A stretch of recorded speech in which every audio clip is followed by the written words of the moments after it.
dimulai, alangkah baiknya kita baca doa terlebih dahulu. Baca doa dimulai. Baca doa selesai. Memberi salam. Assalamualaikum warahmatullahi wabarakatuh. Waalaikumsalam warahmatullahi wabarakatuh. Sebelum kita mulai pembelajaran, Ibu cek kehadirannya dulu ya. Ya Bu. Muhammad Fatir. Hadir. Siti Fatmala. Hadir loh. Andam Dewi. Hadir Bu. Fadil. Hadir. Nur Safa. Hadir. Baik, semuanya hadir ya. Ya Bu. Sebelumnya Ibu ingin bertanya dulu, di sini ada nggak sih yang suka baca novel? Apa sih novel tuh? Novel fiksi Bu. Iya, betul. Nah, jadi novel adalah suatu karya sastra berbentuk prosa naratif yang panjang, di mana di dalamnya terdapat rangkaian cerita tentang kehidupan seorang tokoh dan orang-orang di sekitarnya dengan menonjolkan sifat dan watak dari setiap tokoh dalam novel tersebut.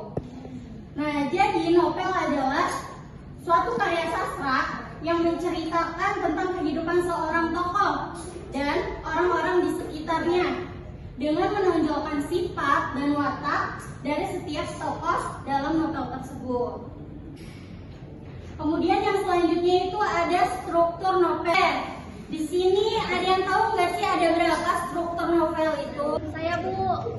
Baik, silakan Najwa. Ada abstrak, orientasi, komplikasi, evaluasi, resolusi, dan juga koda. Baik, betul sekali. Struktur novel itu ada 6. Yang pertama itu ada abstrak, orientasi, komplikasi, evaluasi, resolusi, dan juga koda. Jadi yang pertama itu ada abstrak. Abstrak merupakan rangkuman isi cerita yang ada di bagian awal novel. Biasanya menjelaskan gambaran awal dan situasi yang dialami oleh tokoh utama dalam novel. Nah, si abstrak itu menjelaskan gambaran awal dan situasi yang dialami oleh tokoh di dalam novelnya. Kemudian ada orientasi. Pada bagian ini akan dijelaskan latar novel. Latar novel yang dimaksud itu meliputi waktu, kejadian, suasana, hingga tokoh-tokoh yang ada dalam novel itu. Kemudian yang ketiga itu ada komplikasi. Pada bagian komplikasi akan dijelaskan tentang urutan kejadian. Komplikasi biasanya akan mengandung urutan sebab akibat terjadinya peristiwa. Jadi komplikasi itu adalah awal mulanya terjadi konflik pada sebuah novel. Kemudian yang keempat itu ada evaluasi. Nah, evaluasi itu puncak konflik dari sebuah cerita masuk ke dalam bagian evaluasi. Pada bagian ini, pembaca akan disuguhkan klimaks dari masalah yang terjadi pada tokoh novel sehingga bisa turut merasakan ketegangannya. Jadi, evaluasi itu puncaknya konflik. Terus yang kelima itu ada resolusi. Nah, resolusi adalah cara penyelesaian konflik dalam cerita. Resolusi juga sering disebut sebagai ending atau akhir nasib tokoh dalam novel. Nah, biasanya itu menjelaskan tentang apakah berakhir sedih, bahagia, atau bahkan menggantung dalam novel tersebut. Kemudian yang terakhir itu ada koda. Koda adalah penutup cerita yang membuat pesan-pesan moral. Koda itu sifatnya opsional, jadi kadang ada yang menyantumkan koda, ada juga yang tidak.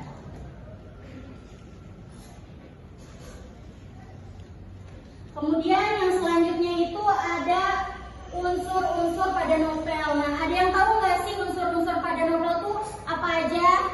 Saya Bu. Baik. Ada dua, yang pertama unsur intrinsik, yang kedua unsur ekstrinsik Ibu. Betul sekali. Nah, di dalam unsur intrinsik itu ada poin-poin penting. Yang pertama itu ada tema, tokoh dan penokohan, latar, alur, sudut pandang, dan juga amanat. Nah, yang pertama itu ada tema. Tema yaitu ide pokok atau gagasan utama yang ingin penulis kepada pembacanya melalui cerita yang dibangunnya. Kemudian ada tokoh dan penokohan. Tokoh adalah pelaku yang ada dalam cerita tersebut. Kemudian penokohan itu adalah pelukisan watak tokoh yang digambarkan melalui sifat, perilaku, gerak-gerik maupun dialog para tokoh. Nah, biasanya penokohan itu seperti antagonis, protagonis, dan yang lainnya. Kemudian yang ketiga ada latar. Nah, latar itu keterangan mengenai tempat, waktu, dan suasana yang ada dalam cerita. Kemudian yang keempat itu ada alur dan plot. Alur adalah proses berjalannya cerita, sedangkan plot adalah serangkaian peristiwa yang memiliki hubungan sebab akibat. Kemudian yang kelima itu ada sudut pandang. Nah, sudut pandang adalah cara pandang pengarang dalam menyampaikan cerita kepada pembaca atau pendengarnya. Seperti sudut pandang orang pertama, orang kedua, orang ketiga, dan sudut pandang campuran. Kemudian yang keenam itu ada amanat. Amanat yaitu pesan yang ingin disampaikan penulis atau pengarang kepada para pembaca. Kemudian yang selanjutnya itu ada unsur ekstrinsik. Unsur ekstrinsik adalah unsur yang berasal dari luar karya sastra, namun secara tidak langsung mempengaruhi karya sastra tersebut. Unsur ekstrinsik merupakan bagian penting bagi pengarang dalam membuat suatu cerita. Nah, di dalamnya itu terdapat nilai-nilai kehidupan seperti nilai moral, sosial, keagamaan. Kemudian ada latar belakang penulis, latar belakang masyarakat. Baik, anak-anak, di sini ada contoh dari novel. Nah, contoh novelnya itu yang berjudul Laskar Pelangi. Ada yang pernah baca? Ada belum pernah, Bu? Seru nggak? Seru.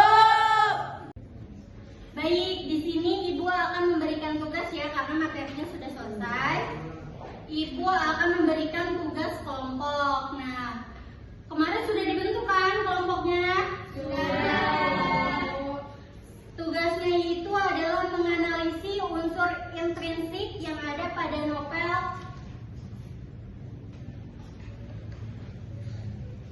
Laskar Pelangi. Ibu bagikan ya. Iya, Ibu.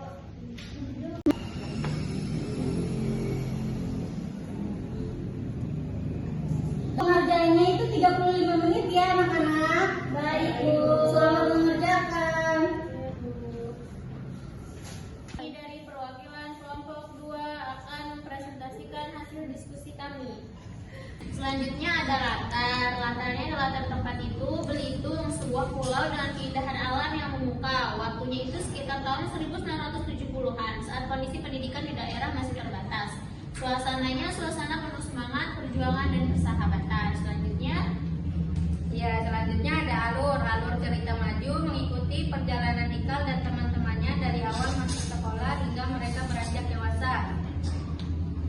Selanjutnya sudut pandang. Orang pertama melalui sudut pandang Ikal sebagai tokoh utama. Gaya bahasa yang sederhana namun kaya akan deskripsi sehingga pembaca dapat merasakan suasana dan emosi tokoh-tokohnya. Dan yang terakhir ada amanat, yaitu pesan moral yang ingin disampaikan penulis seperti pentingnya pendidikan, semangat, pantang menyerah, dan menghargai persahabatan. Terima kasih. Wassalamualaikum warahmatullahi wabarakatuh. Terima kasih untuk kelompok 2. Beri tepuk tangannya. Selanjutnya yaitu kesimpulan dari materi hari ini yang Ibu ajarkan ya. Novel adalah karya sastra berbentuk prosa, naratif panjang yang menceritakan kehidupan seorang tokoh dan orang-orang di sekitarnya dengan menonjolkan sifat serta watak tokoh tersebut. Nah, struktur novel itu terdiri dari abstrak, orientasi, komplikasi, evaluasi, resolusi, dan koda. Baik, karena materi yang Ibu ajarkan sudah selesai, Ibu harap kalian dapat memahami pelajaran untuk hari ini ya. Ya, Ibu. Baik, sebelum menutup pembelajaran hari ini, ketua kelas pimpin terlebih dahulu. Terlebih dahulu dimulai. Jangan selesai. Assalamualaikum warahmatullahi wabarakatuh. Waalaikumsalam warahmatullahi wabarakatuh. Terima kasih anak